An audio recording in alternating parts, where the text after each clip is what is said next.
chegando, né? Então hoje a nossa live é sobre reprodução e as influências na qualidade do leite, produção de leite, né? Eu solicitei para quem fosse entrando, colocando a cidade que vocês estivessem falando, para a gente saber hoje o nosso público aonde que está dividido.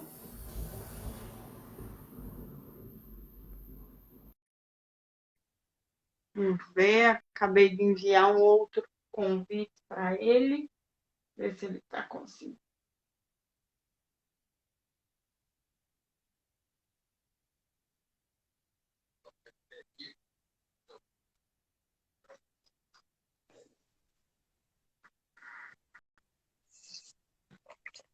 Opa! Boa noite para nós. Boa noite, professor. Tudo bem? Tudo jóia? Bom, graças a Deus. Um grande prazer para nós da Mais Leite estar aí. Um professor, meu orientador de graduação, né? Então, já dei bastante trabalho. Então, Eu que vamos lá. agradeço aí a lembrança do nome para a gente estar ajudando, pô. Que bom. Vai ser um prazer, né? Então, hoje nós vamos. A live é sobre reprodução, né?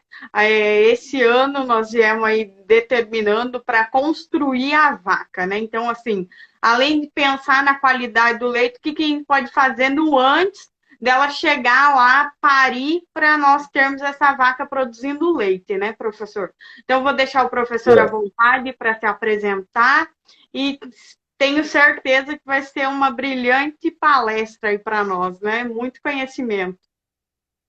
A ideia, né, pô, a gente nem funcionar como palestra, a gente trocar ideia aqui, puxar os assuntos aí, né? Você vai gerenciando aí as perguntas que for chegando aí, o pessoal que vai entrando também na live, né? Sim. Então, o que eu penso assim, para a gente falar, começar de falar de reprodução na atividade leiteira, né? A gente sempre pensa assim que a vaca para produzir leite, ela tem que parir. E se ela precisa parir, ela tem que gestar, ela tem que conceber, né? Então, a gente sabe aí que a gestação da vaca demora 280, 285 dias, né? Nas raças ebuínas, frequentemente chega a passar de 300 dias, né? Então, se a gente for começar a pensar em período de gestação, as raças também já começam a ter uma influência um pouquinho aí do período de gestação. O zebuíno talvez aí quase uns 10% mais longo, né? Então estaria aí a torre de 290, 292 dias, né? Aí também tem muita gente que diz que não chega a isso, mas tem muito relato de vaca. Eu mesmo tive uma vaca que eu sempre duvidei de alguém que falava de uma gestação de 300 dias, né? Isso aí foi erro de inseminação, o cara não quis comunicar a data lá e depois registrou a gestação de 300 dias. Eu tive ano passado aqui uma vaca Guzerá, Guzolanda, prenha de Nelore, e demorou 302 dias a gestação dela. Então, assim, aconteceu aqui em casa. Então, assim, para mim foi uma escola que tudo aquilo que eu duvidava um pouco, né? Eu passei, opa, não, realmente pode acontecer gestações mais longas aí, né? Então, para a gente começar a falar de reprodução e que a vaca, para produzir leite, precisa parir, né? Então a gente tem que pensar primeiro, a vaca tem que gestar antes de parir. Né? Então, se eu dependendo da raça que eu estiver trabalhando, eu já tenho que ter noção que pode ter gestação mais curta e gestação um pouquinho mais longa. E já começa por aí um pouquinho os desafios da gente trabalhar com reprodução. Que quando a gente emprenha uma vaca, a gente insemina e vai lá e faz o diagnóstico de gestação e ela está gestante, a gente joga uma data provável do parto. E quando a gente joga essa data provável do parto, você está colocando quantos dias? Muita gente coloca lá no Excel ou no próprio programa 270 dias. E 270 dias é a mulher, não é a vaca. Né? A vaca é um pouquinho mais longa, 280, 283 dias. Né? Se for zebuíno, talvez aí as raças de leite, aí, mas também a própria Nelore, talvez 290, 292 dias, como data provável do parto. E por que isso é tão importante? Você mesmo falou. Quais foram as lives que foram construídas até agora? Não teve live de pré-parto? Teve. Período de transição. Não teve live de período de transição? Então, assim, se eu estou com uma vaca gestante e eu estou secando ela, de forma mais precoce, achando que ela vai parir daqui 60 dias, e se ela cria depois de 90 dias? Quer dizer, aí já começa tudo ir para o espaço, né? E aí, se eu projeto uma gestação de 270 dias e faço uma secagem de 45 dias de pré-parto, né, de período seco, só que a vaca demora 290 dias, então, na verdade, vai ter algo em torno aí de um período maior também, né, vai atrasar um pouco o processo. Então, a gente tem que ter tudo isso faz parte da conversa da reprodução. Né? Então, para a gente... Opa. Junto, que o professor coloque se o que ela tem na barriga influencia ou não esse período de gestação. Porque aqui estava com embrião ou não. Tá. Conforme assim, a primeira coisa que eu vejo que vale a pena a gente falar, quem está investindo em tecnologia, em biotecnologia, principalmente falando em fertilização in vitro, né, esses embriões de in vitro têm a chance de crescerem mais. Né? Ainda a ciência tem pesquisado aí bastante isso aí, e tem visto que quando é feito fecundação in vitro, ativa alguns genes que estimulam um crescimento um pouco além do normal. Né? Pode também, talvez, até alongar um pouco a gestação, mas esse ponto de alongar a gestação é proporcional ao tamanho da vaca. Porque quanto maior for o feto dentro da mãe, existe a tendência de antecipar o parto. Tanto que, se vocês forem buscar na literatura, quando é parto de macho, a tendência é antecipar de 3 a 5 dias. Ah, professor, mas aqui em casa sempre pariu macho e sempre a gestação foi a mesma. Possivelmente você não está num manejo que estimule o feto, ou não está numa genética que estimule o feto muito grande. Então, se a caixa da vaca, o abdômen da vaca é grande, o feto, porque quem ativa o parto é o estresse fetal. Então, se o feto está lá, está tendo pouco espaço, pode ser, e essa é a hipótese que nós trabalhamos, né, que a ciência trabalha, que a gestação de macho pode ser de 3 a 5 dias mais curta que a gestação de fêmea. E se for parto gemelar? Da mesma forma, vai ser uma gestação mais curta. Né? Então, porque o útero fica mais distendido e ativa todos os mecanismos do parto de uma forma mais precoce. Né? E a questão dos bezerros de FIV, é aí que está a dúvida um pouquinho. Mesmo ele sendo grande, não ativa o parto precoce. Então, assim, nasce bezerro que a gente chama na obstetrícia de relativamente grande. Né? Ou, melhor, desculpa, o feto absurdamente grande. Porque mesmo a vaca sendo grande, o feto é muito maior, e aí tem todas as dificuldades do trabalho de parto, que aí gera toda uma complicação para a gestação seguinte, para a reconcepção dessa vaca. Né? Então já começa... E sem contar que na situação, que também já foi falado com certeza nas outras lives, todas as questões de estresse na vaca no pré-parto.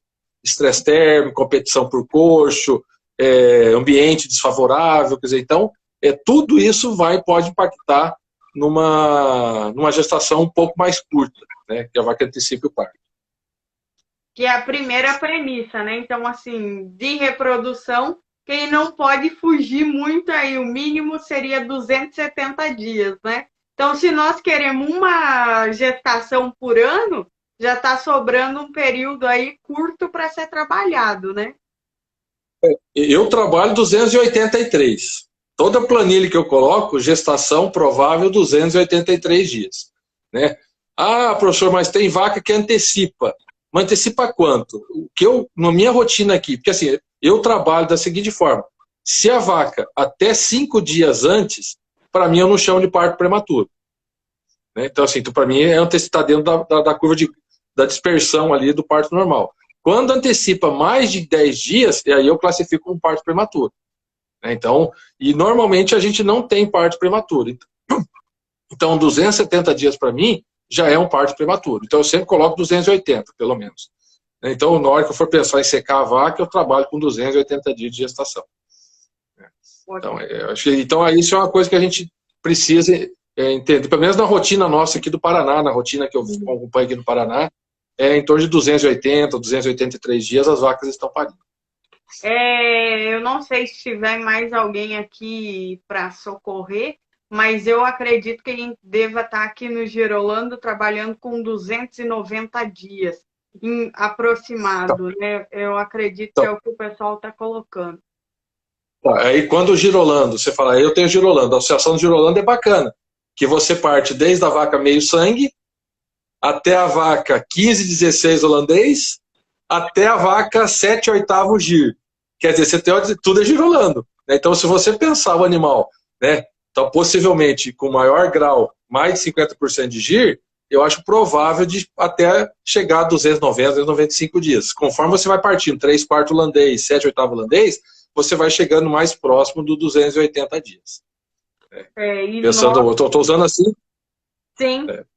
E nós temos muita questão de estresse térmico também, né? Como aí, mas ver, e esse ano foi assim, muito embrião que a gente viu, né, os animais perdendo, né?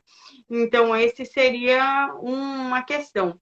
Então, já vamos começar aqui nesse primeiro debate, que tem uma pergunta do Luizão, que em caso de atraso na aparição, a indução do parto seria indicada a partir de quantos dias? Então, aí que vem a situação. O que a gente já sabe muito bem, que aí tem uma história que eu acho assim, o relato técnico do Brasil está muito em cima da raça Nelore, porque foi a raça que mais utiliza a fertilização in vitro e a produção, aí, a biotecnologia, né? Então tem muita gente que chega com 200... Eu já vi relato de fazenda que deu 280 dias, induz o parto do mundo.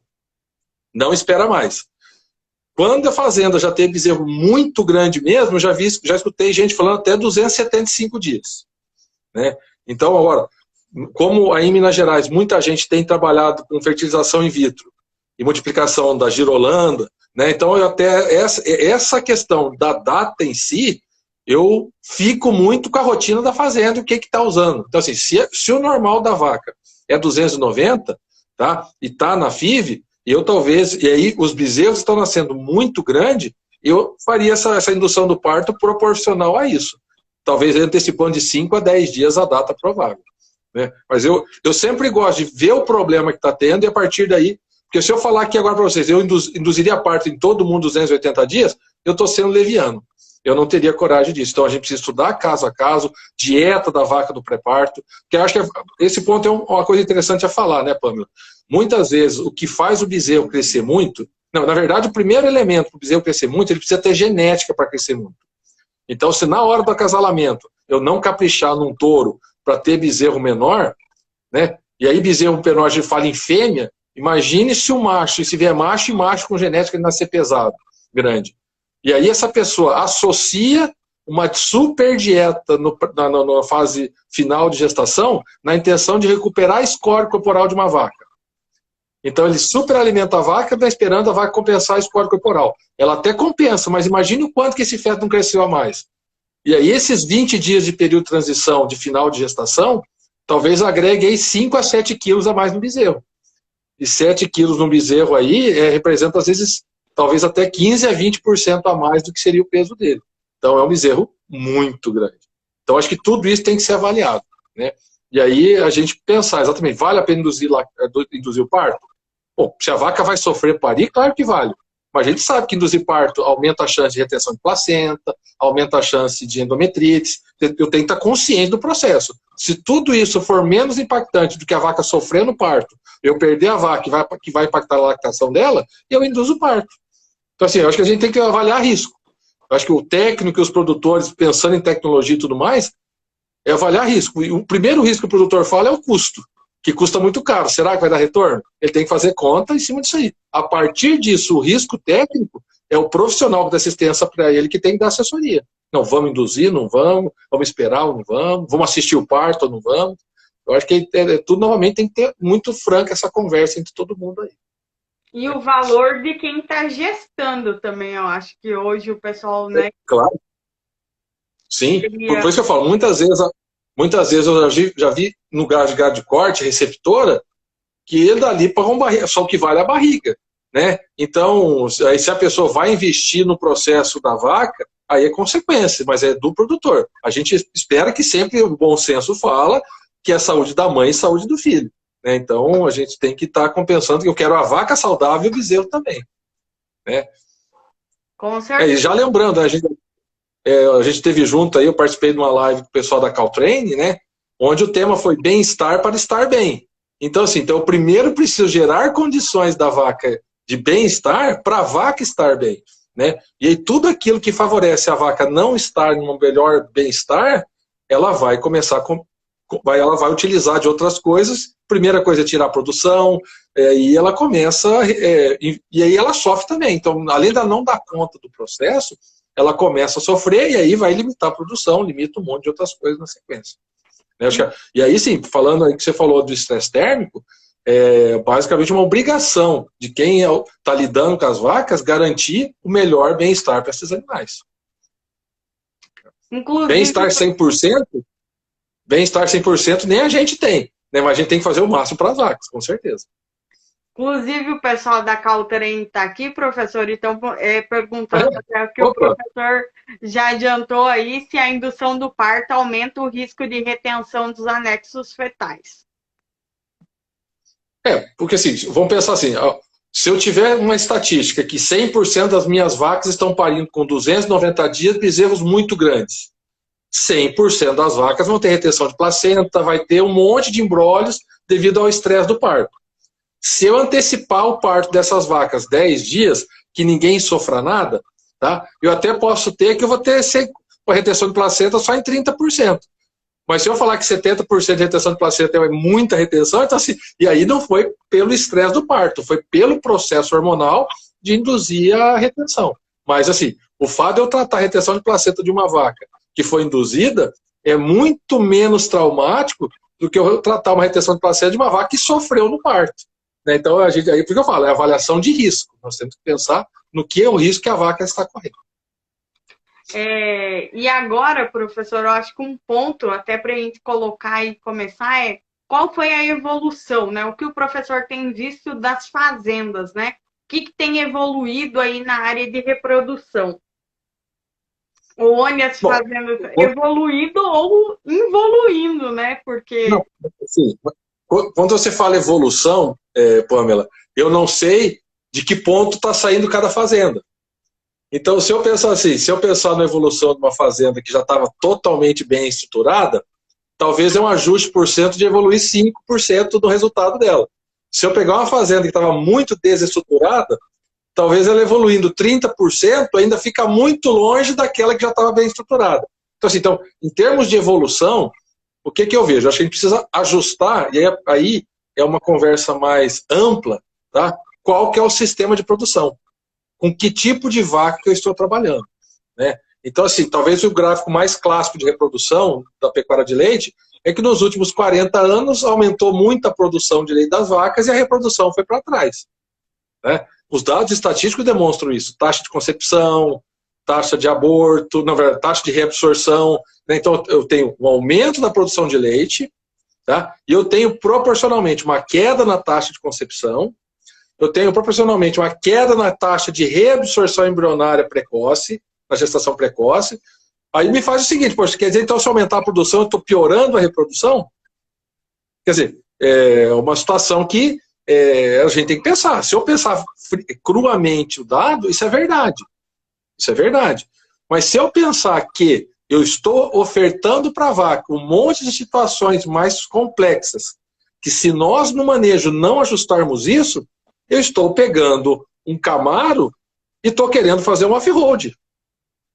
Um Camaro num rally não vai sair 50 metros.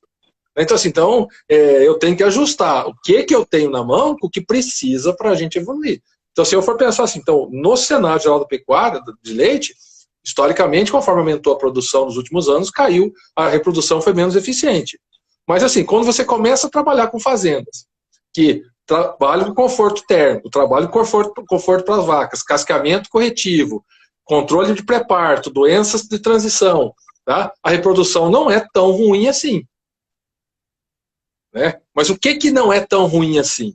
Tá? Então, assim, de novo, novamente, eu posso falar, tá o pessoal da Caltraining aqui, se eu falar que eu vou ter no verão 30% de taxa de concepção, o pessoal fala, o que você está fazendo para conseguir isso?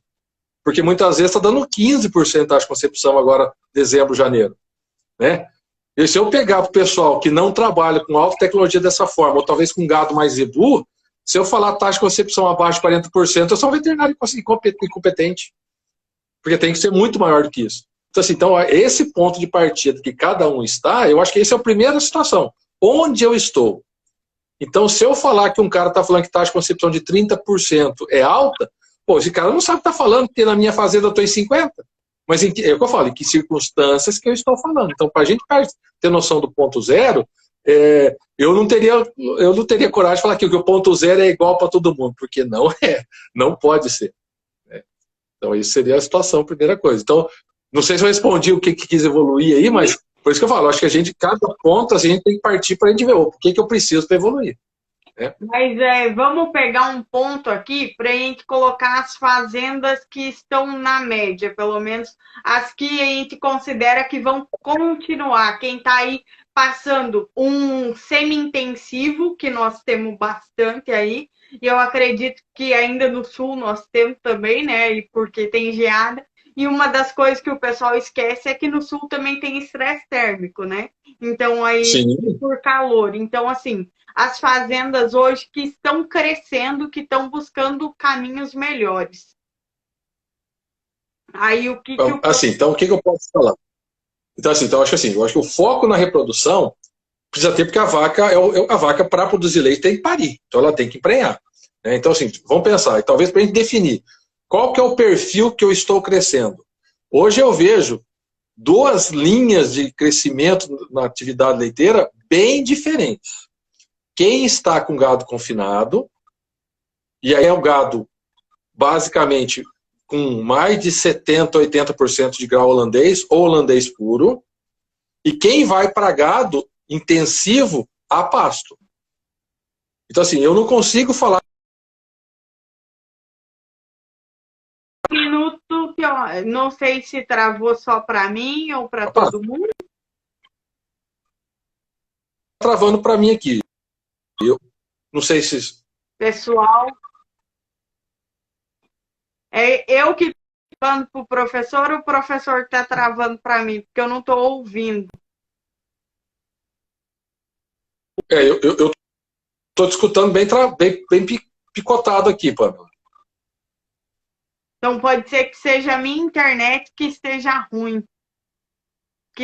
O pessoal está falando que está travando sim, mas não sei quem que está travando. Se somos os dois. Voltou? Professor Marcelo? Oi?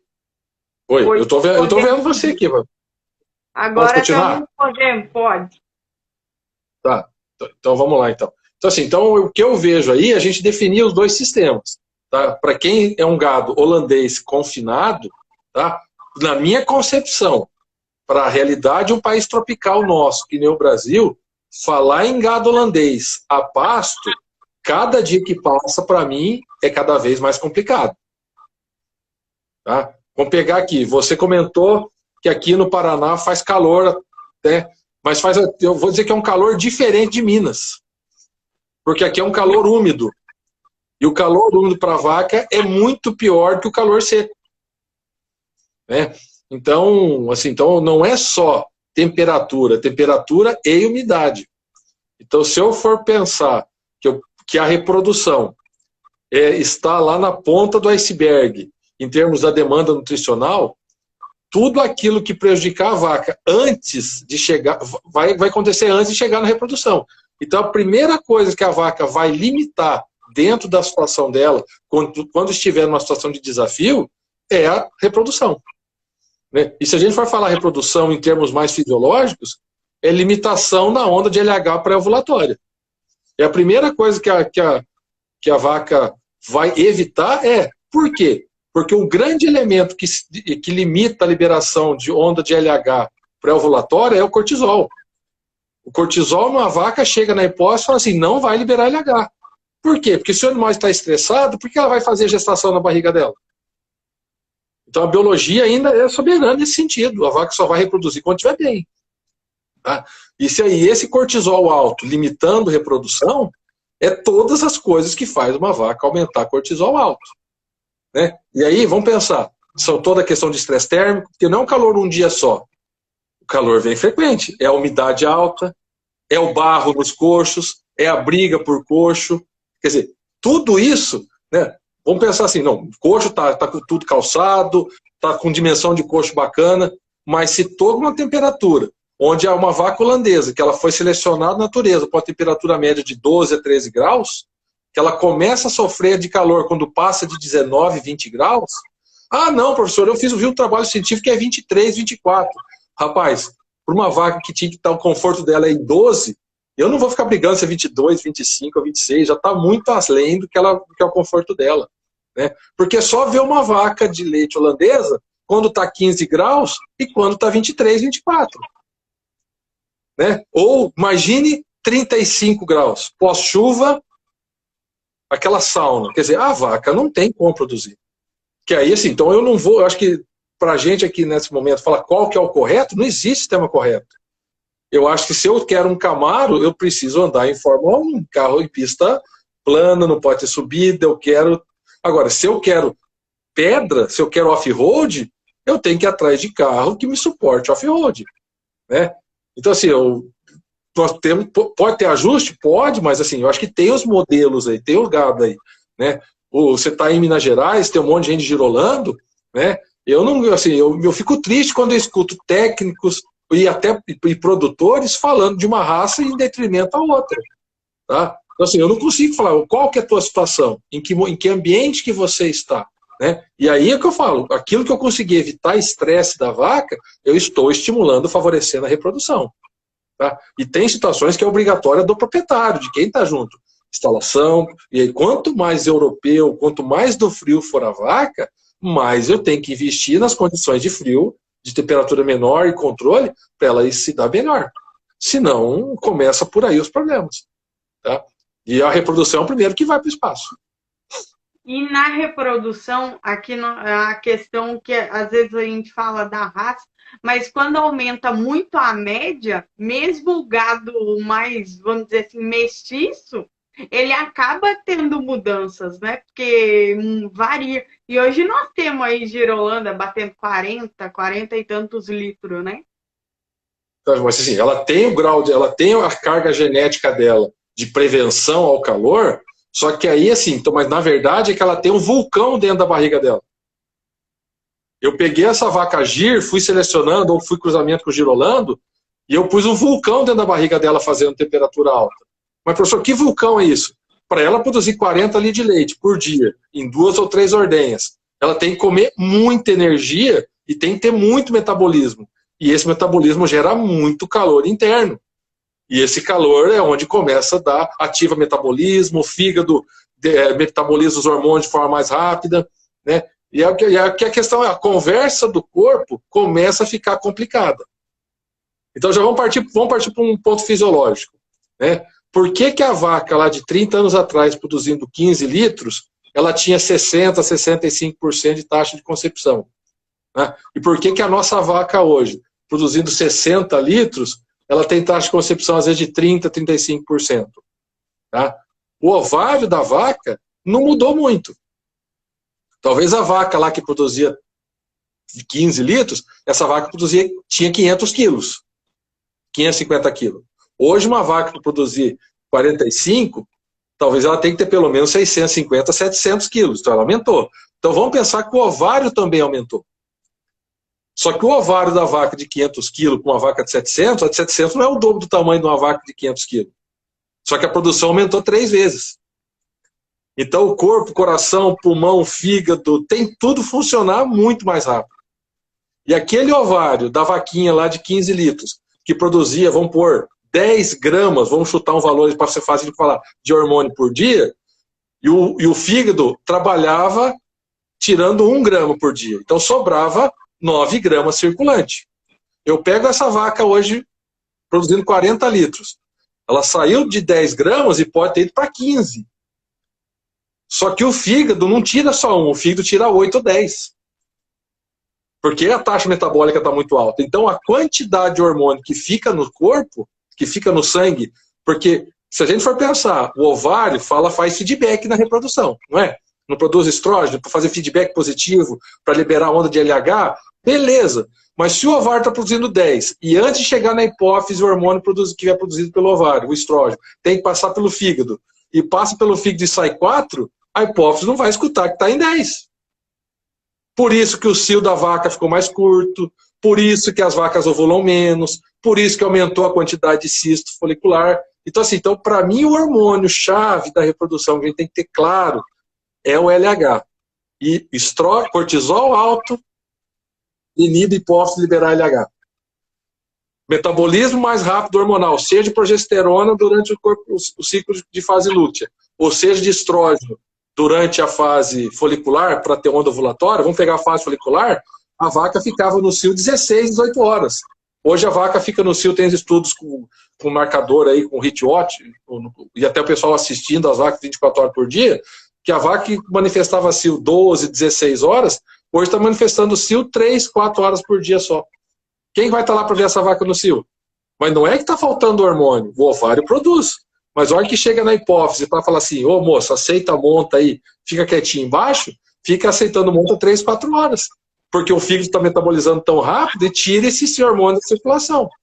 Então, assim, aí vai ajustando um monte de outras coisas que daí favorece realmente a gente não identificar a vaca no cio para inseminar, ou se a gente inseminar, a ovulação vem de uma forma mais tardia ou de uma forma não sincrônica com o momento da inseminação, e aí a hora da comunicação do feto com a mãe, exatamente, que vai produzir, mãe, eu estou aqui, a metabolização é mais rápida, e a vaca acaba entendendo isso, e acaba cortando o ciclo antes do reconhecimento ali com os 21, entre volta dos 15º, 17º dia de vida do embrião, o útero não reconhece que o embrião está lá, porque ele cresceu pouco, porque faltou progesterona, porque metabolizou, e aí começa todo o ciclo de prejuízo da eficiência reprodutiva para a vaca. Né? Só para ter, na questão fisiológica, novamente, Pâmela, então vamos pegar. Se eu preciso de bastante do estrógeno circulante por um período de 12 horas para a vaca manifestar cio, se está metabolizando muito mais rápido, então eu vou ter só 4 horas de cio, então esse pico de estrógeno para estimular a hipófise e liberar LH acaba sendo menor. E aí talvez não libere o LH de forma sincrônica para que haja ovulação no tempo certo. Mas vamos falar que tudo deu certo. Deu sorte daí também. Ovulou, inseminou e a vaca emprenhou. O que faz o embrião crescer é a nutrição uterina, que é o leite uterino. O leite uterino, o que estimula o útero a produzir a secreção nutritiva para o embrião é a progesterona sanguínea que o corpo lúteo produziu. Se esse sangue sai do ovário, vai para a circulação, passa para o fígado, e o fígado tira essa progesterona que está circulante, quando chega a progesterona para o próprio útero produzir a comida, chega pouca progesterona. Se chega a mensagem de pouca progesterona, o útero não tem por que produzir muita comida, porque não está chegando a mensagem de produzir o leite uterino de forma suficiente. Se dá menos comida do útero para o embriãozinho cresce menos. Se o embriãozinho cresce menos, a interação dele com a mãe começa a ficar prejudicada. E aí, quando ele está lá com os seus... Tinha que estar com os seus 15 dias de vida, falando forte, mãe, eu tô aqui, mãe, eu tô aqui. Ele está fraquinho. Ele fala, mãe, tô aqui. Mãe, tô aqui. E a mãe não escuta, libera a prostaglandina e, como se não tivesse ninguém lá, começa um ciclo novamente. Por isso tem tanta vaca retornando ao cio com 21, 22 dias e estava prenhe. Né? E aí, por causa disso, metabolizou muita progesterona, faltou um pouco de progesterona a mais, produzir mais leite uterino, e aí o embriãozinho não cresceu o suficiente. Aí é uma situação que não é de estresse térmico, aí é uma situação de taxa metabólica, né? Que a gente aí também tem que ajustar tudo isso aí conforme as vacas estão. Se eu agregar taxa metabólica alta, produção de leite alto, com cortisol alto, vai adeus a vaca emprenhar. Não vai emprenhar mesmo. Aí você pega um casco com uma mastite por gram-negativa, um abraço.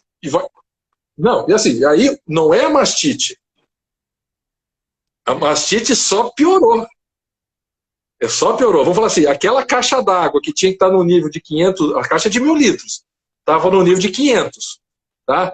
E aí por quê? Por causa de estresse térmico, por causa de tudo, taxa metabólica alta. Aí vem uma mastite, ela racha a caixa no meio e baixa para 100 litros. Aí não aguenta. né? Ou um casco que a vaca está claudicando, que foi os 3 P's que você falou.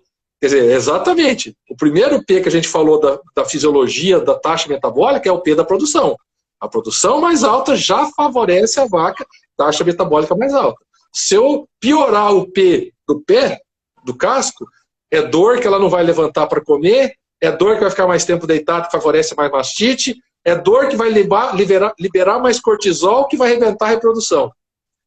Cortisol é o que o feto fala para a mãe que está na hora de nascer. Se a vaca estiver com dor no casco há 15 dias, é como a mãe entende, tem que nascer. Aí a gestação, ou um parto prematuro, ou até às vezes um aborto, 5, 6 meses de gestação numa vaca que está mancando muito, é por causa da dor. É o cortisol que está atuando. Então, assim, aí novamente, mastite com o P do peito. Claudicação com o P do... A reprodução tem que estar, é consequência de tudo isso aí. Tudo isso aí mesmo. Não sei aqui, vou fazer uma pergunta, não sei se já tem alguma coisa de alguém que não está tão focada. Se eu não tiver o cortisol, valeria a pena eu fazer uma suplementação de estrógeno LH? Ou já está sendo feito aí, as fazendas que tem quando... Oi? Em que momento fazer esse a mais? Nessa concepção, ou não sei qual seria o melhor momento de dar essa sinalização, ou não vale a pena, ou já tem alguma coisa? Então, os protocolos de ETF já é uma forma disso. Uhum. Eu já estou pondo dispositivo vaginal de progesterona, eu já faço o hormônio estrógeno pré-ovulatório, que aí que vem uma situação que, assim, a pesquisa, ela procura por todo mundo de um mesmo jeito. Então, ela, na verdade, ela populariza o indivíduo, porque eu preciso de números, então ela pega lá 200, 300 vacas, faz o estudo, colocando todo mundo no protocolo como se fosse a mesma coisa. E aí a gente vai ajustando para ter melhores resultados no grupo. Eu já vejo que eu tenho que partir da população e individualizar a população. Então, assim, aí que vem a dispersão. Com todo o protocolo que nós fazemos de estrógeno pré-ovulatório, de RNH na hora da inseminação, dispositivo de progesterona, tudo isso vem para exatamente começar a equilibrar isso aí. Para começar a melhorar a reprodução. E essa é a situação. Só que, tanto que hoje tem protocolos de vacas com alta taxa metabólica, que você insemina, alguns dias depois aí, com 7 a 10 dias, você põe um dispositivo vaginal para aumentar a taxa de progesterona para garantir que o feto vai crescer. Tem alguns trabalhos aí, mas por que não virou rotina isso? Porque eu, primeiro, não sei se a vaca emprenhou. Então, se eu vou inseminar 100 vacas, eu estou numa taxa de concepção de 30, tá? Eu não sei quem está prenhão não, então eu vou ter que pôr dispositivo vaginal em 100 vacas. E algumas saiu de 30 e foi para 35, 37. Então, eu aumentei 20%. Né? Eu aumentei, então assim, eu consigo alguns resultados, mas é algo ainda que a gente precisa conhecer um pouquinho melhor os processos para se fazer. A suplementação exógena, né, já é uma alternativa que em alguns trabalhos já foram feitos e tem demonstrado. A questão é custo-benefício, mas o principal é saber o seguinte: não adianta eu querer fazer suplementação de progesterona numa vaca com 10, 15 dias pós-inseminação, se ela está mancando, se eu estou no alto grau de mastite, quer dizer, se ela está no estresse térmico, eu preciso, primeira coisa, é dar o melhor para a vaca, e aí sim, na taxa metabólica, o que eu posso fazer para evoluir os índices reprodutivos? É a forma que eu vejo disso aí. Né? Uhum. Antes de nós partirmos lá, tem mais algumas perguntas aqui. O Cabral Vete perguntou se animais de alta produção é aceitável um intervalo entre parto maior? Que aí... Tá. Bom, o que ele fala em intervalo entre partos maior? Eu estou partindo no intervalo de parto de 365 dias ou estou partindo no intervalo entre parto de 420 dias? Eu já tenho uma diferença aí de praticamente 50 dias entre uma ou outra. Então, assim, quando ele fala vaca de alta produção, eu estou pensando que são vacas holandesas de freestyle, confinadas. Tá? E se eu estou pensando vacas holandesas freestyle... Oi, pode falar, Paulo.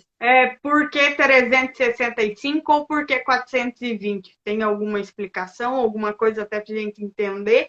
Se hoje 420... Porque se você for pegar vacas holandesas hoje e falar em 365 dias, é um contrassenso. Por quê? Porque essa vaca vai estar secando com 35 litros. Tá? E assim, você perde um pouco da eficiência reprodutiva dela. Eficiência reprodutiva não, da eficiência produtiva dela. Então, muitas fazendas hoje de holandês de alta produção já estão trabalhando com intervalo de quase 400, 410 dias. Porque são vacas que no pico de produção estão produzindo 60 litros. Então, assim, quando vamos falar assim, então vamos pegar vaca de alta produção. Para mim, é vaca holandesa acima de 12 mil litros. Ah, não, professor, vaca de 9 mil litros é fantástica. Por isso que eu estou falando, eu não sei qual que é o zero que vocês estão falando. Né? Quando a gente vai pegar os trabalhos científicos dessas vacas de taxa metabólica mais alta, que a metabolização hormonal é mais alta, são vacas aí, tudo bem, está no estudo vaca de 9 mil litros na lactação, mas de ponta a vaca de 16 litros na lactação. Então são que estão produzindo 70 litros. Né? Isso é uma situação. Tá? Então, assim, por isso que eu falo assim, então, que eu queria colocar, Pamela, de se ver a reprodução. Mas no final da live aí... Professor Marcelo, deu uma travadinha. Só volta um pouquinho. Tá. Bom, um pouquinho, qual foi a última coisa que você escutou bem? Vacas de 9 mil litros no estudo. Que tem... Beleza. Então, assim, se eu pegar vaca de 9 mil litros, é uma coisa. Se eu pegar vacas de 14 mil litros, são 5 mil litros a mais. 5 mil litros em 9 mil é mais do que 50% a mais de produção. Então, essa vaca, ela não tem um vulcão na barriga, ela tem 3 para produzir 14 mil litros. Então, assim, tudo isso no trabalho científico, a gente tem que entender para, eu vejo um trabalho científico de vaca de 14 mil litros, se as minhas vacas são de 6 mil litros, eu não sei se o que está escrito lá vale muito para mim. Eu estou numa situação muito diferente. Né? Então eu vejo hoje fazendas de alta produção que tem como meta intervalo entre par de 410 dias. Porque as vacas no pico estão produzindo 70. E querer emprenhar essa vaca com 60 dias pós-parto, no pico de lactação com 70 litros, é muito difícil. Vai gastar dinheiro, vai gastar hormônio, vai gastar sêmen, vai gastar um monte de coisa. Então, vai emprenhar com 60 dias, e para eu secar ela, secar com 40 litros, vai ser um problema medonho. Que o risco de mastite, então, por que não atrasar um pouquinho, entender a fisiologia dessa vaca, e eu começar, talvez, querer emprenhar ela, não com um período de espera fisiológica de 35 dias, e dar um vazio, um dias aberto de 45. Eu vou dar um dias aberto dela de 70. Por isso que eu falo, acho que assim, eu não queria traçar aqui índices reprodutivos, é isso e ponto final. Então, assim, eu acho assim, para mim é o que a propriedade vê de mais econômico viável. Quanto menor a produção da vaca, quanto menor a tecnologia utilizada na fazenda, menor é o prazo de tolerância. Então, o que eu vejo hoje? Vacas de até 20 litros. No pico de produção, que seriam vacas aí, talvez de 3 mil quilos a 4 mil quilos, tem que emprenhar todo mundo com menos de 90 dias. Aí eu trabalho nessas fazendas com 365 dias de intervalo de partos. Eu tenho dias abertos de 90 dias. Essa é a minha meta. Conforme vai aumentando a produção das vacas, eu vou percebendo a dificuldade do que eu tenho em cada propriedade, eu vou alongando um pouquinho mais. Tá? O que eu alongar? Eu vejo até 400, 410 dias, vacas produzindo bem. Uma situação secando com mais de 20 litros na hora da secagem, tá? Eu acho totalmente economicamente viável. Né? Então, assim, eu não sei se não é um consenso, eu acho que o principal é o seguinte, aí eu não estou falando como cientista, eu estou falando como produtor, com quem está com o produtor. O que é mais economicamente viável na realidade da fazenda? Tá? Uma coisa é eu pegar sêmen de R$10 a dose, outra coisa é eu pegar sêmen de R$80 a dose. Uma coisa é eu pegar sêmen sexado de R$50 a dose, outra coisa é eu pegar sêmen sexado de R$150 a dose. Então, assim, muitas coisas juntas que vão fazendo no final do mês. Não, vamos fazer ATF parelho, porque precisa aumentar a taxa de serviço. Eu estou com visualização de CIL de 40%, eu faço IATF, eu vou para 100% de prenhez. Eu vou para 100% de taxa de serviço. Legal. Eu tinha 40% de visualização de CIL e tinha 50% de prenhez. Então, na verdade, eu tinha 20% de taxa de prenhez. Né? Então, eu vou para taxa de serviço de 100% e emprenha 20%. Eu continuei com a mesma taxa de prenhez, 20%. Só que quanto que eu gastei para fazer IATF? Né? E assim, eu vi, não foi nenhuma e nem duas fazendas pararem, sair da atividade leiteira por um caminhão de vacas vazias, que o problema da fazenda era o locomotor. Tinha 60% das vacas com problema de casco, de todos os tipos. E o cara não queria saber, era protocolo, o veterinário protocolo, e tem que emprenhar, só que uma vaca que está com problema de casco não vai emprenhar. Não vai emprenhar. Então, assim, eu acho que são coisas... Não, até emprenha, mas assim, o custo, o risco do aborto, para mim, eu acho que a gente tem que tratar primeiro o casco, tratar a fazenda, na verdade, não, a vaca está a fazenda com problema de casco, para depois a gente pensar na uma reprodução eficiente. Com certeza, isso tem um impacto gigantesco. Eu atendi fazenda com isso e aí, assim, não emprenha e o enxergar, às vezes, o demonstrar, o trabalhar em conjunto, né, professor? Dois profissionais, porque não adianta só, a CTS não está baixando. Mas não tinha vaca para secar, porque se não tem vaca prenha, como é que eu vou secar a vaca? Então, assim... Você vê, outra coisa, né, Pamela, assim, para a gente falar da reprodução, que vem antes é o conforto. Carrapato. Não só o carrapato pela anemia, mas o carrapato pela tristeza parasitária. Tá? Como que eu quero que uma vaca produza bem leite e emprenhe e mantenha a gestação com anemia? Então, assim, é uma situação muito grave, né? Então, gado holandês veio de um ambiente onde não existia carrapato, não existe. Né? Então, também é uma situação. Então, assim, eu não consigo falar que eu não tenho que ter grau de sangue de zebuíno para trazer resistência. Eu não sei. O que eu falo é o seguinte: o senhor quer mexer com gado zebuíno? Maravilha, mais tolerante a estresse térmico, mais resistente a carrapato, tudo. Mas qual que é o preço disso? Né? Não, eu quero produzir vaca holandesa de alta produção, beleza, mas qual que é o preço disso? Tem ponto forte, ponto fraco em todas as raças. Em todas as raças. Então a gente tem que estar bem consciente disso. Essa aqui é a dificuldade, né? Que o pessoal só quer aumentar a produção de leite sem levar o que a vaca vai precisar. Exatamente. Uma coisa é consequência da outra. O leite é a chegada da viagem. E não a montada do encher o carro. Então, assim, eu preciso fazer a viagem inteira com segurança para chegar no leite. Então o leite é o final, não é a partida. É uma coisa que eu sempre falo aqui. Para mim, eu não estou vendo as perguntas chegarem, então não sei se é o meu que pode estar meio travado aqui, mas se está chegando pergunta, você pode fazer aí. Tem o Telmo Ilman falando, mas as vacas holandesas a pasto não são mais longevas e por isso podem produzir a mesma quantia de uma vaca confinada? Tá, mas longeva, ele está comparando essa vaca holandesa com o quê? A vaca holandesa a pasto, mas... Ele quis dizer que a vaca confinada, por ela ter menos número de parto, ela ia produzir igual uma vaca a pasto, vamos dizer, uma de 3 crias no barracão contra 6 crias a pasto. Se ele tiver aí, eu acho que é importante... Não, pode concluir, Paulo. Não, se ele tiver aí, né, que ele explique, talvez. Mas assim, a questão da vaca holandesa, é o que eu volto a falar. Quando ele fala vaca holandesa, para mim, no meu olhar, é uma vaca holandesa de 700 quilos, com genética para produção de 50 litros por dia. Uma vaca de 12 mil quilos na lactação, de pelo menos 9 mil quilos na lactação. Ele está falando que são longevas de idade.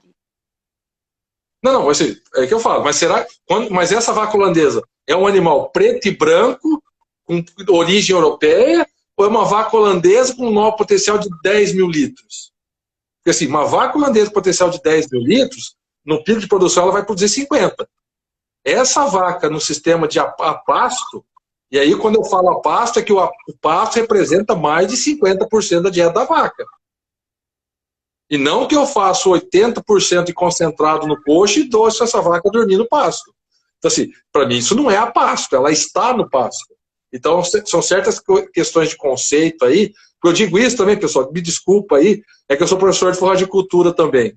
Então, assim, sendo professor de forragicultura, falar que uma vaca come 10% da dieta do dia dela de pasto, isso não é a pasto. Ela está no pasto. Ela passeia pelo pasto, ela está dormindo no pasto, mas a dieta dela está em outro lugar. Então, assim, para eu falar que eu estou em sistema de pastagem, tem que representar 50% do que ela vaca está comendo para eu falar que ela está em sistema de pasto. Se não, para mim, ela também está no pasto. Né? É uma questão de conceito meu aqui, de interpretação só. Tá? Mas isso é interessante, porque a gente vê umas vacas mais 3/4 aqui, que elas sofrem mais, mas o pessoal já desistiu de dar pasto. Porque não adianta, o capim fica muito bonito e a vaca não come, né? Porque o capim tá lá lindo, mas ela sofre, ela não sai do sombrito e nem do pé da árvore, não. Quem que tem condição hoje, Pamela, de fazer manejo a pasto da vaca só pastejar à noite? Porque no sol ela não vai pastejar. Essa vaca holandesa não vai pastejar. Né? Então, assim, e para ela pastejar só à noite, ela não vai produzir 40 litros de leite pastejando só 4, 6 horas por noite. Né? E a nossa noite, uma noite que nem está hoje aqui, com a lua cheia bonita, tá? Que estamos aqui com 28, 30 graus, no verão é 45. 45 não, é 38. Aquela sauna noturna. A vaca não vai pastejar direito também. Então, assim, precisa de conforto térmico para a vaca pastejar. Então, e assim, falar em sistema pasto, na minha visão, não dá para ser vaca holandesa de 700 quilos com potencial de 50 litros. O conceito, para mim, tem que ser vacas menores, com produção menor, e eu vou fazer um ganho de produção por área. E aí sim eu posso... Ninguém fala em produção de leite por hectare, pelo menos, em gado confinado. São poucos que incluem toda a área de silagem, tudo que é a área que vai produzir alimento para essas vacas. O cara pensa ali que é só aquele hectare, está ali com 100 vacas naquele hectare, mas não, tem toda uma quantidade. Então a gente fala em produção de leite por hectare quando eu estou com gado em pasto. Né? Então, assim, são vários conceitos que aí que não dá para misturar muito, não. São coisas muito diferentes. Muito diferentes. Né? Tem gente que trabalha hoje com pastagem irrigada no Brasil, com vaca Jersey, Holanda, e até mesmo Girolando, não vou pôr o Jersey, porque são vacas pequenas, trabalhando aí com 25 vacas por alqueire. Trabalhando com 10 vacas por hectare, representando aí 10 UA por hectare. Aí cada vaquinha dando 15 litros, ele não quer que vaca dê 30. E não dá ração nenhuma. Só está no pasto irrigado, né? E aí talvez uma suplementação, um pouco de ração, quando o pasto no inverno não está produzindo muito. Mas o fato de estar com pasto irrigado muito bem adubado, você mantém vacas com alta produção, com uma alta produtividade por área, mas em vaquinhas de 15 litros. E essas vaquinhas de 15 litros têm problema de reprodução? Muito difícil. Ainda muito mais difícil. Jersey. E os problemas que tem... e os problemas que podem surgir são de mais fácil tratamento. É alguma infecção, alguma outra coisa. Mas o inicial, por isso assim, não dá para comparar uma vaca holandesa com uma vaca Jersey. Não dá. É muito diferente. Tem ponto forte, ponto fraco, todas as raças. Todas as raças. Só aí né, a Mariana Marcondes, do Bizenrista, falando saudade demais, que grita quando o embrião é grande. O Luizão. Pode. Opa, então, a Mariana, eu vou mandar uma mensagem para ela aí. Já que ela já está... Olha, eu tô com saudade, você também, mas vamos conversar no WhatsApp. Amanhã a gente vai conversar no WhatsApp. O Luizão, que está aqui também, né, que ele colocou aqui. Talvez tentar trabalhar com diagnóstico precoce com Doppler possa indicar ou ajudar a decisão de suplementar com progesterona? P4, mas é progesterona, não, né? Sim. Luizão, nós já conversamos bastante desse diagnóstico precoce do ultrassom aí com o Doppler, né? Mas na vaca de leite, o desafio maior está entre o 10º e o 16º dia, que aí a gente não consegue fazer nada, não. Tá? Ou tentar ver, né? A gente poderia tentar abrir você que está com o Doppler aí, você pode fazer o Doppler nesses animais aí com 12 dias e ver se tem alguma diferença do perfil de Doppler entre 7 e 12 dias. Tá aí uma dica interessante de pesquisa, Luizão. Depois a gente vai conversando aí, para ver se tem alguma coisa. Se perceber pelo Doppler um corpo lúteo diferente de vascularização com 12 dias, talvez valha a pena a gente já pôr a progesterona aí. Talvez a gente já valha a pena pôr. Mas na gestação a gente não consegue ver nada ainda. Não consegue ver nada. A não ser que tem agora aí, ó, fica outra dica aí, Luiz. A questão da dosagem da proteína no leite, tá? Que a associação aqui no Paraná está fazendo. A gente talvez tentar ver, mas aí fica inviável, porque teria que mandar todo dia para ver qual que é a quantidade de proteína que está no leite. Para a gente ver se vaca com estresse térmico, vaca com maior produção, está tendo menor essa proteína. Então, porque não tem nem muito padronizado qual que é a concentração mínima por dia dessa proteína. A gente sabe que mais do que aquele X lá é positivo, a vaca está prenhe. Mas assim, eu mesmo fiz uma análise aí esses dias atrás, aí, porque a gente está com uma tese aqui de gêmeos, viu, Mariana? É sobre isso que eu quero conversar com você, sobre os gêmeos, né? Para a gente tentar ver pelo leite, pela dosagem dessa proteína, se tem gestação gemelar ou não. Né? Mas estamos no começo da pesquisa ainda aí, para ver, não dá para falar muito se vai dar certo ou errado, porque ainda tem mais algumas análises para fazer aí. Mas o diagnóstico precoce poderia ajudar, mas no ultrassom a gente não consegue não, porque vai pegar no Doppler com 18, 20 dias, e a fase pior de estresse já foi. Desse desafio metabólico, que é até 16º, 18º dias da pós-disseminação. Tem muita coisa e muita pergunta, então assim, e o tempo ainda dá aí, dá para ir mandando perguntas. Vamos lá com calma. Eu vou fazer... Não, nós então, Jéssica, Pamela, eu só vou responder pergunta, não vou falar mais nada. Então. Não, tem muito conceito ainda. E já estão pedindo até live aqui de forras de cultura, então aí... Olha lá. Mas agora tem uma das que eu gosto, né? Professor, qual a relação de CCS com a idade no primeiro parto das novilhas? Tá, boa pergunta. Tá? Primeiro parto de novilhas. Tá? A gente pega lá na literatura, o animal tem que parir com 2 anos. A gente fala que a idade ideal da novilha parir é com 2 anos. Quantas novilhas aí em Minas Gerais parem com 24 meses, Pamela? É pouco, vamos dizer assim, no geral. Das fazendas, eu não sei se eu tenho aí das melhores, tem com muita boa criação de bezerro, mas não dá 20%, não. É 27, mas assim, 28. Então, o que eu vejo? Né? Quanto mais tecnificado, quanto mais pro holandês top eu digo confinado, alto manejo, é mais fácil você conseguir os animais parirem por volta de 24, 25 meses. Né? Quanto mais extensivo, quanto menos controle alimentar tiver, mais fácil esse animal parir com mais tempo. Peraí, mas ela vai parir com 26, 28 meses, 30 meses, porque a gestação passa a ser de 1 ano e 4 meses? A gestação continua sendo de 280 dias. É que ela demora mais para emprenhar. Então, assim, por que muitos, não sei se o pessoal da Caltraining está aqui, mas eu conversei com o Luiz, inclusive hoje, de novilhas dando cio com 380 dias com 11 meses. Então, se eu emprenho uma novilha com 11 meses, ela vai parir com 20, 21, né? Mas peraí, mas vou emprenhar tão cedo? Não sei. Se ela está dando cio, é sinal que ela tem maturação reprodutiva às vezes. Mas tem tamanho corporal? Qual que é o peso mínimo para a gente iniciar a reprodução dela? Bom, se ela se o peso adulto é de 700 quilos, para mim, ela tem que ter no mínimo 60%. 60% de 700 quilos, aí já é quase... Não sei. 40, 400 quilos. Não, 400, 420 quilos. É isso. Então, está associado? Não, a minha novilha com 1 ano está pesando 230 quilos. Mas é óbvio que não vai dar cio.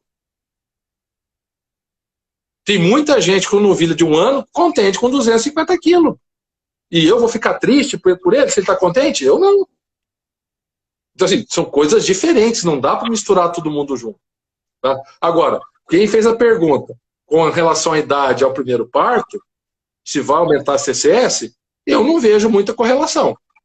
Não, acho que a pergunta é, professor, se a CCS, a relação da CCS, se a CCS vai atrapalhar a idade ao primeiro parto. Não, eu para mim não tem correlação. Para mim não tem correlação. Na verdade é assim, vamos voltar aqui, é do Giovanni. Qual a relação de CCS com a idade no primeiro parto? Acho que se novilhas mais precoces teriam um CCS mais baixo. Eu não li, eu não tenho conhecimento, mas eu não vejo muita correlação. Que a idade da novilha vai afetar na CCS. Eu preciso até dar uma revisão aí, mas eu... Pode ser que sim, sabe por quê? Pensando como qualidade do leite.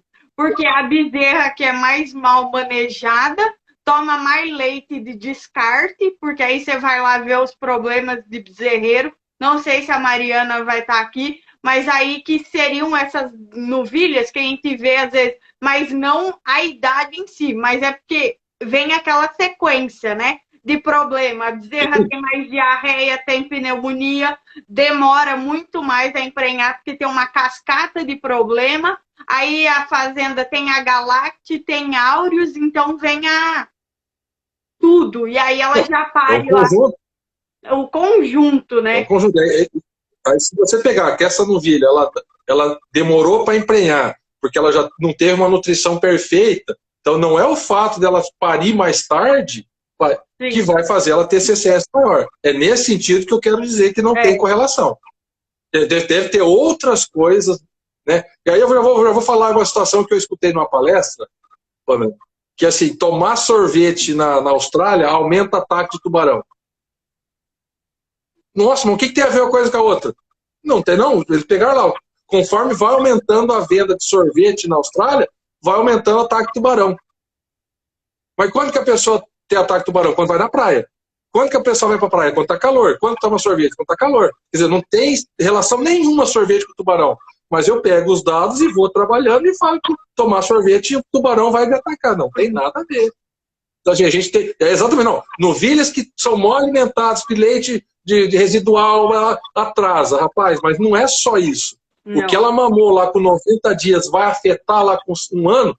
Pode até afetar, só que tem tanta coisa nesse caminho para chegar até lá que eu não posso falar que a culpa foi lá no bezerreiro. Também está no bezerreiro, mas é muita coisa junto que a gente tem que estar pensando. Sim, sim, eu acho que essa idade vem explicando esse tanto de fator, né? Porque provavelmente já é aquela bezerra que tem mamada cruzada, novilha já está parindo aí com o teto perdido e lá vai, né? Bem por aí. Que aí a gente acha tem que separar as coisas. Porque tem que aí separar as coisas. Sim, é só porque a idade já piorou a idade, que você piorou tudo o resto, né? Que eu acho, professor, que até para a gente colocar aqui, a gente podia, dentre o tanto de coisa que nós estamos falando, o tanto de coisa, né? O que a gente podia usar, os monitoramentos, né? Eu acho que monitoramento pode ser uma das coisas bacanas para falar aí, essas estratégias, o que a gente pode fazer para monitorar, para conhecer esses números, para dizer assim, para minha fazenda tá bom ou não. Como que cada um pode pensar em fazer a lição de casa? Então, eu acho que a primeira coisa é conversar com o seu técnico. Conversar com quem te dá assistência técnica, tá? Nós temos hoje aí a questão da internet que todo mundo sabe de tudo e muita gente, quase todo mundo não sabe de nada, né? Então, assim, eu acho que a internet vem muito a favor para a gente, tem tudo na internet, a gente acha tudo aí. Agora, associar aquilo que está lá na internet, 5.000 páginas, a gente vai ler só 3 ou 4. Será que a resposta que eu quero está naquelas 3 ou 4? Então, assim, por isso que eu penso, acho que o produtor hoje, com acesso à internet, ele tem muito mais informação que tinha 30 anos atrás. E o técnico, para dar assessoria para ele, tem que estar muito além dessa informação do produtor. Ou, pelo menos, estar muito além, não, falei errado, estar ao lado do produtor e falar isso aqui, isso presta para o senhor, isso não presta para o senhor. E o proprietário ter confiança no técnico. E, a partir daí, começar a organizar. Tá? Então, assim, gente falar em qualidade do leite, tá? Primeira coisa, precisa produzir leite. Então, assim, para a vaca produzir leite, eu preciso de conforto para ela, preciso dela estar no bom bem-estar, preciso de boa alimentação, preciso de boa sanidade. Tendo boa alimentação, boa sanidade, eu preciso de ter bom manejo. Pô, mas para você estar bem alimentado e estar bem saudável, já tem um bom manejo. Mas aí, para eu ajustar o melhor manejo, também preciso de boas instalações. Para eu ter boas instalações, bom manejo, boa alimentação e boa saúde e ter vaca ruim de genética, eu estou falido. Então eu preciso também de vaca de boa genética. O que eu vejo muitas vezes, Pamela, é o pessoal ir atrás da melhor genética, mas as condições de instalação, as condições de manejo, as condições de saúde, as condições de alimentação que estão sendo ofertadas para aquele animal que está chegando, não são as melhores. Então a gente definir o que eu quero, onde chegar, tá? É a primeira etapa para daí definir como chegar.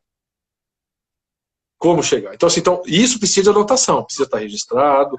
Então, assim, e na internet hoje, fala assim, eu quero ter vacas de 9 mil litros. Tá? Então, mas o que é uma... Eu preciso entender o que é uma vaca de 9 mil litros. Preciso entender o que uma vaca de 9 mil litros precisa para ela produzir 9 mil litros. Mas eu posso começar com uma vaca de 3 mil litros, então? Espera aí, eu começar com uma vaca de 3 mil litros, não podendo aproveitar macho, eu não sei se vai ter lucro em algum lugar do planeta. Então, assim, acaba havendo muitos conceitos, né? Então, assim, mas você é favorável ao macho? Rapaz, tá aí um ponto, eu vou dar uma apertadinha agora no rim aí, tá? Ficar descartando o macho logo depois do nascimento é um desafio, talvez o maior desafio da pecuária leiteira para ser superado. Tá? E é polêmico isso. E eu sei disso. Não estou aqui para não estou aqui para falar se está certo ou errado. Eu falei, precisamos gerar uma solução diferente da atual. E por que eu digo isso? Eu conheço algumas propriedades aqui que só está inseminando de sêmen sexado as novilhas da fazenda. 100% das vacas são inseminadas com sêmen de corte. Esse cara é louco. Ele vai deixar tudo melhor genética dele, não vai aproveitar? Ele, na visão dele, não... Travou. Aqui. Ou não? Sim, travou. Voltou? Voltou. Tá, mas voltou agora já, né? Então, ele não descarta macho, está gerando uma oportunidade de negócio para ele com bezerro a R$16 o quilo que está no gado hoje, trabalhando bem alimentado. Pô, mas isso não existia 3 anos atrás. Não existia, mas agora existe. Existe. Então, assim, eu acho que a gente ajustar as situações, fazer contas, gerar modelos novos, tá aí para isso. Ah, não dá prejuízo, me dá prejuízo mexer com macho. Tchau, continua do jeito que está. Com as consequências do que tem, do que está. Por isso que semi-sexado. Semi-sexado em vaca em lactação, segunda, terceira cria, vale a pena você pagar R$100 a dose para ter uma taxa de concepção de 5% a 10%? Não sei. Você que tem que me falar, não, mas os 10% de fêmea que vem, me paga o processo. Faça. Mas e a quantidade de vaca vazia que vai ficar? Se eu tenho 10% de concepção, para eu garantir que todo mundo fique prêmio, eu preciso de pelo menos 10 inseminações. 10 inseminações com intervalo entre elas de 30 dias é a lactação inteira da vaca. Vai secar vazia. Vai secar vazia. Né? E aí, eu não sei, a gente vai até que hora, Pamela? Que eu já estamos com mais de uma hora de live aí, eu não sei se o pessoal já está cansado também. Nós podemos ainda mais correr 10 minutos. Dá para manter. 10 minutos, assim, então, o que eu ia falar então? Então, assim, o que eu vejo hoje como uma alternativa de falhas, que eu não sei se realmente são falhas, mas talvez azares da reprodução, que é a indução da lactação. Né, você participou junto comigo aí, eu estou aí praticamente há 12 anos estudando aí a indução da lactação, né? Então, eu vejo uma alternativa fantástica de voltar à produção vacas que tiveram azar na reprodução. Por que azar? Tirei problema de casco, tirei problema de mastite. Quer dizer, mastite eu não vou induzir uma vaca que a fábrica do leite está errado, está ruim. Mas uma vaca com problema de casco, ficou vazia, está lá com seus 200 dias de lactação. vazia, eu vou emprenhar ela para ela ficar 6 meses seca? Eu não. Eu vou conduzir ela em lactação, não uso tanto antibiótico, ou seco essa vaca, dependendo do grau da claudicação dela, trato essa claudicação, recupero o score corporal dessa vaca em 3 a 4 meses, e com 20 dias de protocolo, essa vaca tem lactação de novo. Então, assim, eu consigo voltar para ela na produção de leite.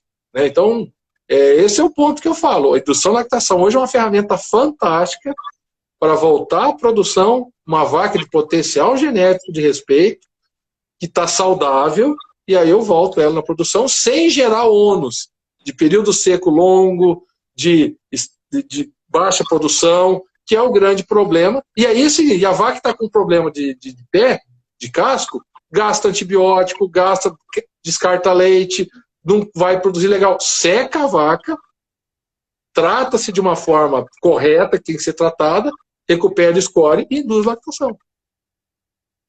Então eu vejo hoje a indução de lactação como uma ferramenta muito boa de suporte à reprodução para a vaca voltar a ser produtiva e viabilizar a propriedade.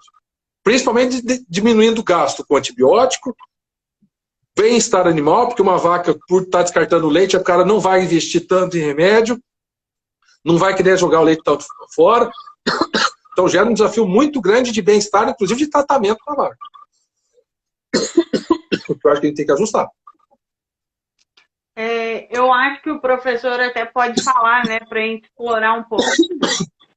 A indução de lactação, sim, é uma coisa interessante aí que às vezes o pessoal torce o nariz, deve ter muita gente que fica falando que você vai estar selecionando vacas piores, quando a gente sabe que aí problema de casco, a culpa não é da reprodução, né? Foi uma consequência de problema em manejo.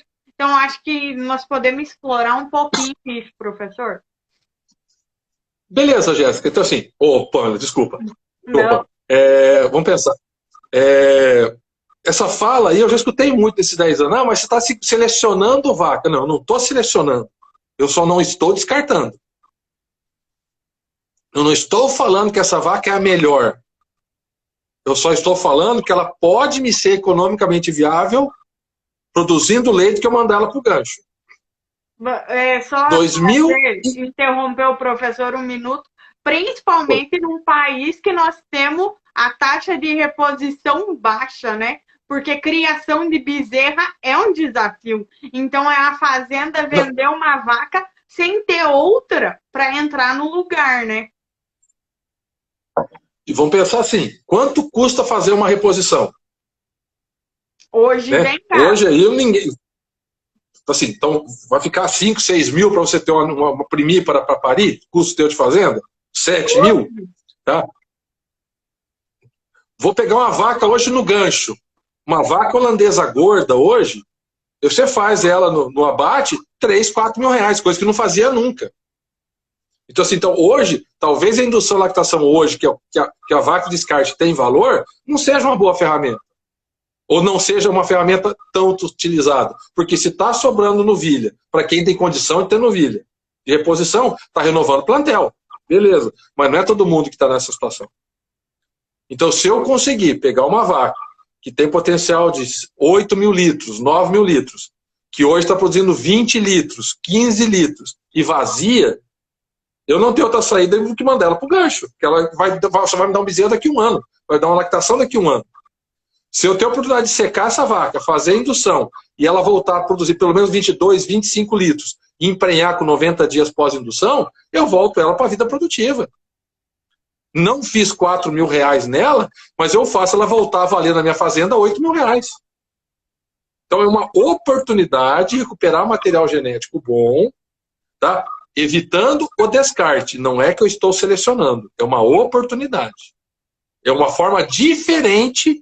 Ah, não, mas se você não está descartando, você está selecionando.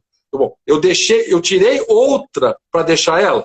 Se eu tirei outra para deixar ela, eu concordo que eu selecionei. Mas se eu não tinha outra opção de deixar outra para o lugar, eu não estou selecionando nada, eu só não estou descartando. Então, é aquela velha conversa, o copo meio cheio ou meio vazio? O copo está para metade. Não vou ficar discutindo quem acha que é meio vazio, meio cheio. É o meu jeito de olhar, eu acho que isso é viável. Se você não acha que é viável, tchau. Beleza. Fica com o que te interessa, o que não te interessa, joga fora. Não precisa falar que não presta. Não fica para você. Então eu vejo indução à lactação dessa forma. Ah, não, você está selecionando. Tá. Então beleza. Você vai inseminar do que essa vaca que você está induzindo lactação? Se você vai inseminar de holandês e vai segurar para repor o plantel, talvez você esteja selecionando animais de menor fertilidade. Pode ser. Tá? Mas se ela tinha problema de casco, se o problema dela foi um deslocamento de abomaso, se o problema dela que gerou para ela não era problema reprodutivo, então, não sei. Eu não posso falar que não é, mas não posso falar que é também. Agora, se você quer ter risco zero, põe sêmen de corte. Insemina essa vaca de indução de sêmen de corte. Não expõe nunca mais sêmen de vaca holandesa nela. Que tudo que nascer você vai mandar embora. Você não... Mas a vaca está te dando 8 mil litros, 9 mil litros. É isso. Eu fiz aí meu pós-doutorado com indução de lactação. Né? Nós tivemos vacas de lactação induzida produzindo 14 mil litros de lactação. O pessoal da Caltrem está aqui falando, já salvamos muitas vacas top com a indução. Eu também aqui tenho uns bons históricos de vaca, inclusive uma vaca muito interessante, que ela tinha problema de mastite, mas era em um teto. Quando nós isolamos ele, os outros 3 tetos não tinha problema, a vaca deu pico com 44 litros, pós-indução emprenhou com 40 dias, e vida seguiu e deu 54 na segunda lactação, que aí, né, que foi com gestação. Mas ficou lá isso, e não tinha ninguém para entrar no lugar. Eu vejo como uma ferramenta fantástica. Eu nunca esqueço aqui, talvez se essa pessoa estiver escutando a gente na live aí, não me leve a mal, porque eu também não sei seu nome, né? Mas o primeiro simpósio que eu fui apresentar indução à lactação foi o simpósio Leite Integral, aí em Belo Horizonte, em 2013. Né? Foi o primeiro, e deu trabalho para publicar aí no simpósio, porque foi rejeitado 2 vezes, porque de onde já se viu aceitar um trabalho com indução da lactação, aí eu reargumentei, não foi aceito, eu reargumentei pela 3ª vez, aí aceitaram como produção de leite. Voltou? Voltou.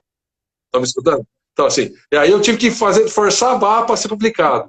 Né? Publicou, foi muito legal. Teve uma pessoa, um produtor, que chegou para mim e falou assim: viu, Marcelo, legal esse negócio aí, né? Eu tenho que fazer um leilão e eu preciso pôr as vacas tudo lactação. Se eu fizer isso aí, eu consigo ir com todos os animais para o leilão? Eu falei, rapaz, me desculpa, mas não foi para leilão que foi feito o protocolo, não. E nem dei muito lado, porque assim, são situações de temos que pensar o bem-estar da vaca, temos que pensar o bem-estar do bolso do produtor, tem que pensar a lógica, né? Não é para fazer indução de vaca com mastite, não é para fazer indução de vaca com problema de casco. Nós temos que ter muito critério e escolher muito bem as vacas que a gente vai estar trabalhando. Né? Então é isso que a gente tem que ter. Então de indução, eu vejo assim, é uma ferramenta. No meu pós-doutorado aí, os dados não foram publicados ainda, mas a gente conseguiu chegar aí a 90% do ajuste hormonal do protocolo em relação às vacas de parto fisiológico, que foi comparado às vacas de indução, com 2 dosagens de hormônio, e com as vacas de parto fisiológico. Inclusive, rodou na Fazenda Francana, o pessoal da Caltrem aí, trabalhou junto com a gente aí, e essas vacas de indução aí, eu agradeço muito a eles, que já estão aí desde 2014, com vacas induzidas lá na Francana, junto com a ideia da gente aí, né? Então, é exatamente isso, as vacas respeitando, deslocamento de abomaso, acho que de mais de 300 vacas de indução, só teve uma até agora que o Luiz me falou que deslocou lá. Então, assim, além de, a gente pode enxergar até alguma coisa de bem-estar favorável para a vaca, porque não tem pós-parto. Não tem evolução uterina, não tem diminuição de ingestão de matéria seca. Então, assim, e aí às vezes a vaca também até emprenha mais fácil depois da indução por isso. Porque o útero já está evoluído, o útero já está no normal. Você tem a opção de, no período seco, aí, durante o protocolo de indução, você fazer um tratamento, se for problema uterino, aí, talvez de uma infecção, fazer uma infusão uterina, então trabalhar, também tem essa possibilidade.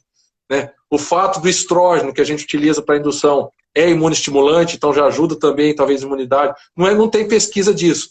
Então, o pessoal da Federal de Uberlândia, aí o professor Paulo, né, Salter aí, que trabalha com puerpério, tem trabalhado com indução e lactação, e também tem falado que melhora muito João Paulo, não é Paulo, João Paulo, né?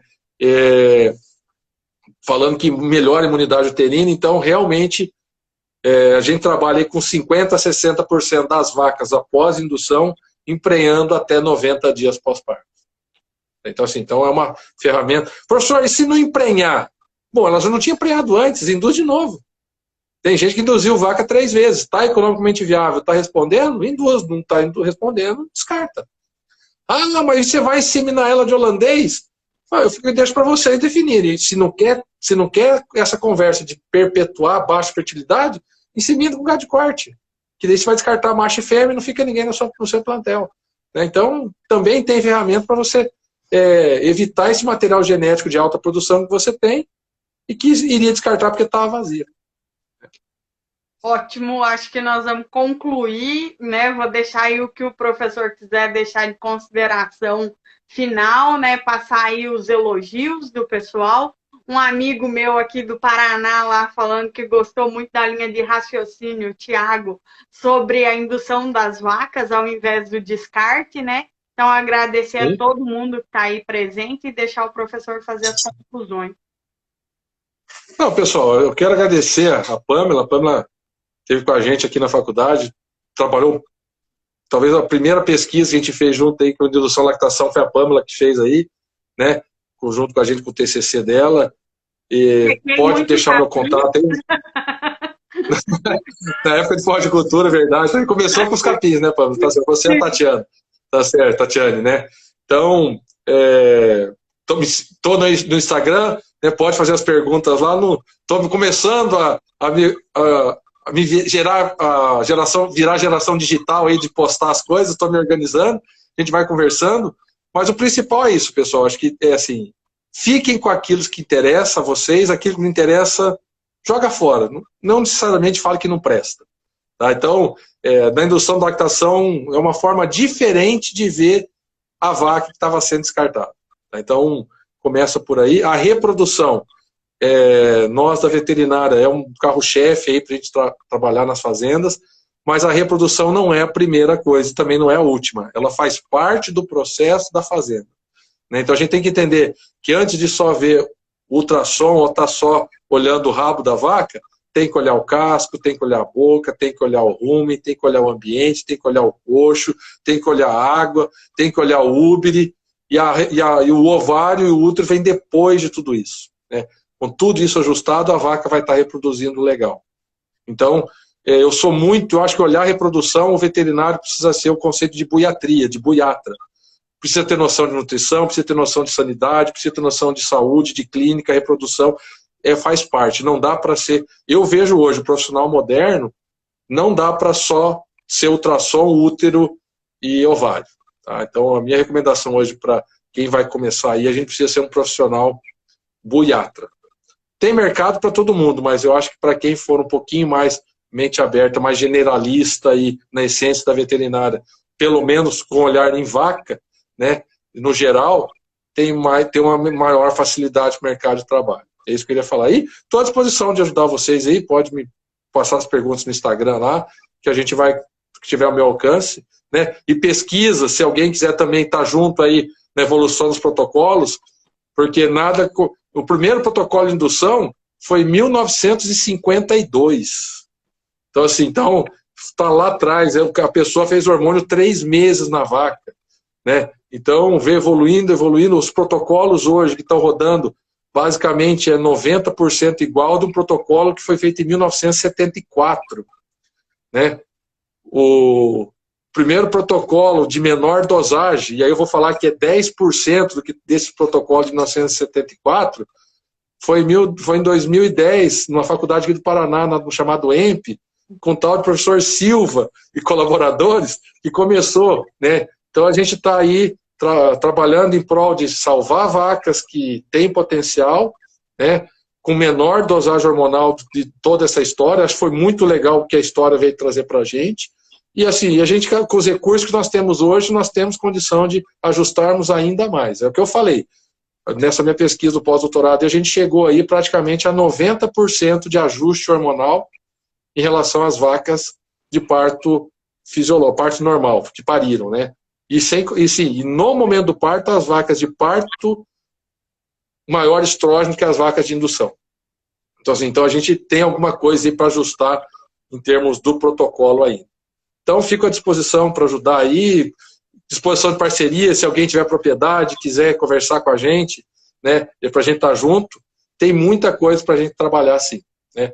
Fazenda Francanos, o pessoal da Calm Training está aí, muito obrigado, vocês são parceiros com a gente nisso aí, né, tem muita coisa aí que a gente pode falar que evoluiu, em decorrência dessa parceria mesmo com as propriedades e a gente tentar salvar a vaca aí. Beleza, pessoal? Muito obrigado. Vamos, é isso aí. Estou à disposição, que a gente tinha combinado pelo menos mais umas 10 perguntas diferentes que a gente nem chegou nelas ainda. Fica para a próxima. Nós vamos ter mais aí, ó. Forras de cultura eu vou pensar ainda. Mas de hormônio, as outras... A produção de milho, né, que nós estamos precisando, e principalmente com pouca água, né, porque não está chovendo e pivô não está aguentando.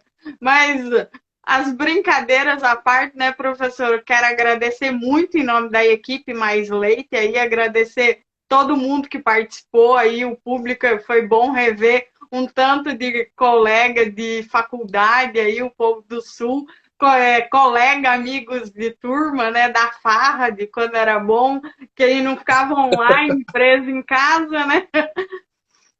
Tá certo, tá certo. Agradecer todo mundo, mandar um grande abraço, que precisar, pode contar conosco também, professor, aí para as pesquisas, coisas, e convidar o pessoal para a nossa próxima live na segunda terça-feira de maio, que aí é com o Charles Freitas e nós vamos falar de ordenha, né? Outro ponto bem negligenciado aí pelo pessoal, tá bom? Um grande abraço, que beleza. Eu quero salvar, senão eu vou perder aqui. Até, gente, com Deus. Com Deus, pessoal. Até mais. Grande abraço. Valeu.